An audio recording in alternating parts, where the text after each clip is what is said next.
जय भीम, नमो बुद्धाय। सवालों से जो डर जाए वो सत्ता कैसी होती है? अगर कोई आईना दिख जाए तो खामोशी क्यों होती है? लोकतंत्र की सबसे बड़ी ताकत क्या होती है दोस्तों? जयकारों की भीड़ या सवालों की गूंज होती है।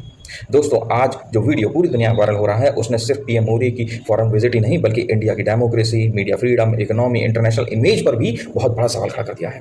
क्योंकि नॉर्वे में एक महिला पत्रकार हेली लिंग ने पीएम मोदी पर ऐसे सवाल किए कि जिसके बाद पूरा सोशल मीडिया जो है दो हिस्सों में बट गया। लेकिन दोस्तों, इस पूरी कंट्रोवर्सी के बीच में एक सवाल और उठ खड़ा।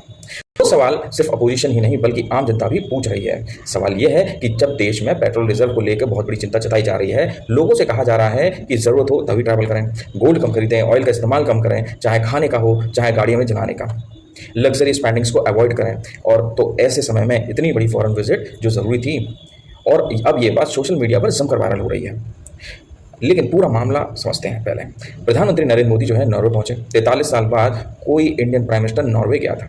पूरा माहौल सेलिब्रेशन वाला था। इंडियन डिस्पोरा सड़कों पर था, ढोल नगाड़े बज रहे थे, मोदी मोदी के नारे लग रहे थे। और इसी दौरान पीएम मोदी को मिला नॉर्वे का सबसे बड़ा सिविलियन ऑनर। और ये ऑनर क्या था? Grand Cross of the Royal Norwegian Order of Merit. ये वही सम्मान है जो नॉर्वे उन नेताओं को देता है जिन्होंने इंटरनेशनल रिलेशनशिप्स को मजबूत किया। और इसी के साथ पीएम मोदी ने अब तक 32 इंटरनेशनल ऑनर्स जो है हासिल कर चुके हैं।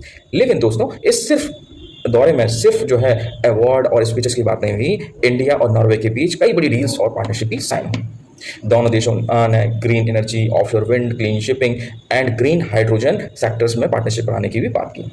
इसके अलावा AI, maritime industries, startup investment, climate technology और आर्टिक रिसर्च जैसे सेक्टरों में भी कॉर्पोरेशन बढ़ाने का फैसला हुआ।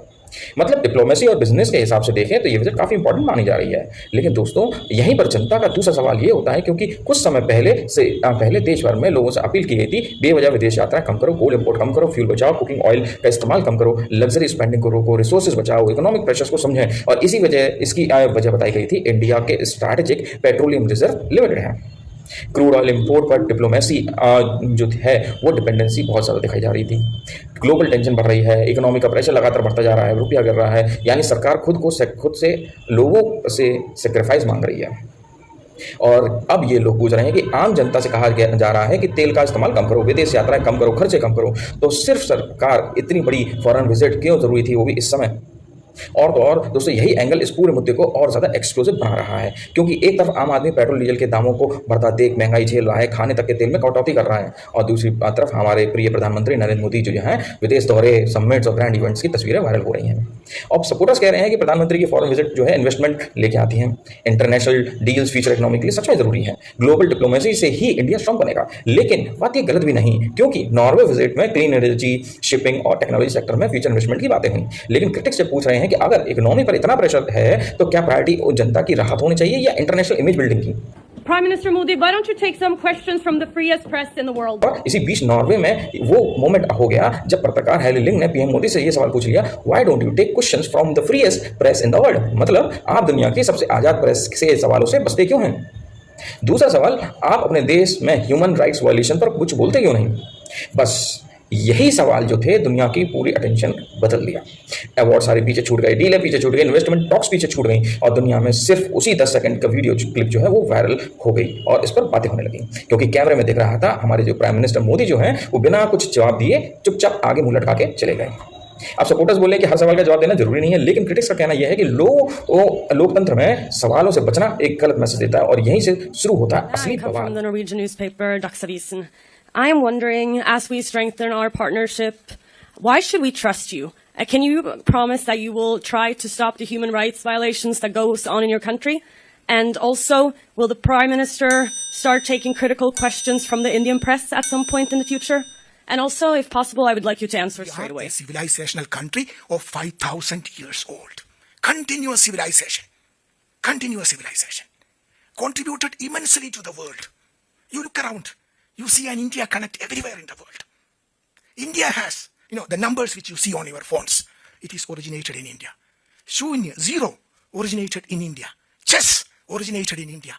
So we are proud of that civilization. Yoga, which the world admires today, it originated in India. India had epics and books. Let me answer the question. Please don't interrupt me. You ask me a question. Please this is my press conference. You ask, why should a country trust India? Why should a country trust India? Why should a country trust India? Let me answer that question, please.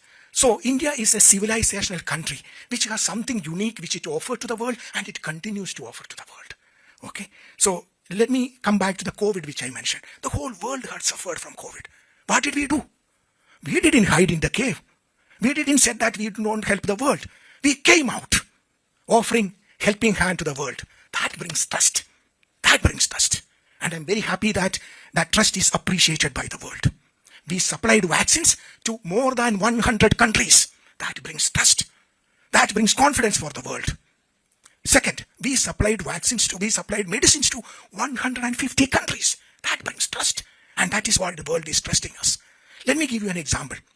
We organized the G20 summit, in 2023. It was a divided world. World was divided immediately after the Ukraine-Russia conflict. In a divided world, what did India do? India was able to bring the world together. Before the 2023 G20 meeting, there couldn't be a joint declaration. After the G20, which India held in 2024, there couldn't be a joint declaration. But when India organized the G20 in 2023, what happened? The whole world, despite the differences, came together, and we were able to adopt a common global declaration, the Delhi Declaration. This shows the trust of the world. बताया गया है कि ministry of affair external affairs यानी MEA के अधिकारी CB George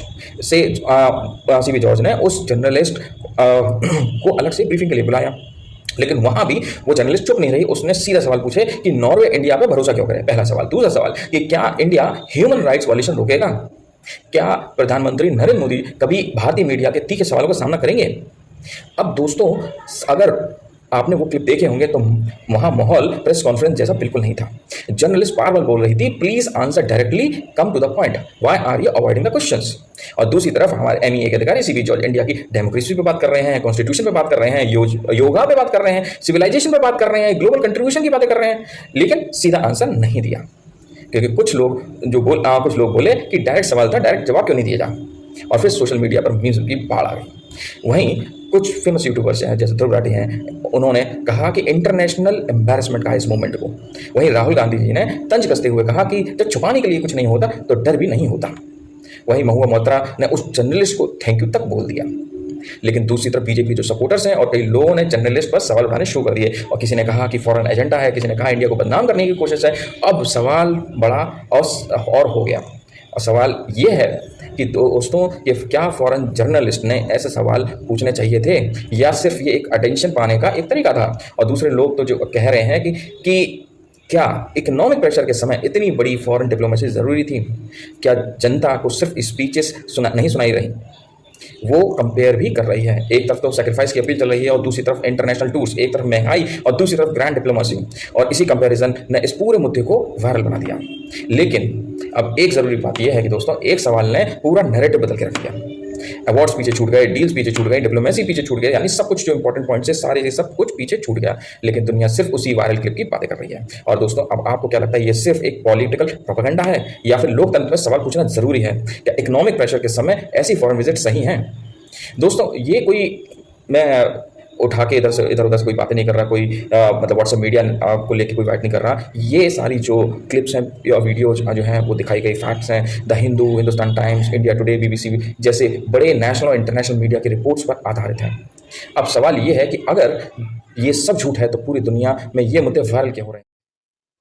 comment करके अपनी राय जरूर बताएं। वीडियो पसंद आए तो लाइक, शेयर, सब्सक्राइब जरूर करना। दोस्तों, ये मेरा था ऑनेस्ट रिव्यू इस वीडियो के लिए। मैं हूं फिल्मी आनंद, जल्दी से वापस आऊंगा कुछ नई जानकारी, नए तथ्यों के साथ। तब फिर मिलते हैं, तब तक लाइक, शेयर, सब्सक्राइब करना ना भूलें। जय हिंद, जय भारत, जय संविधान।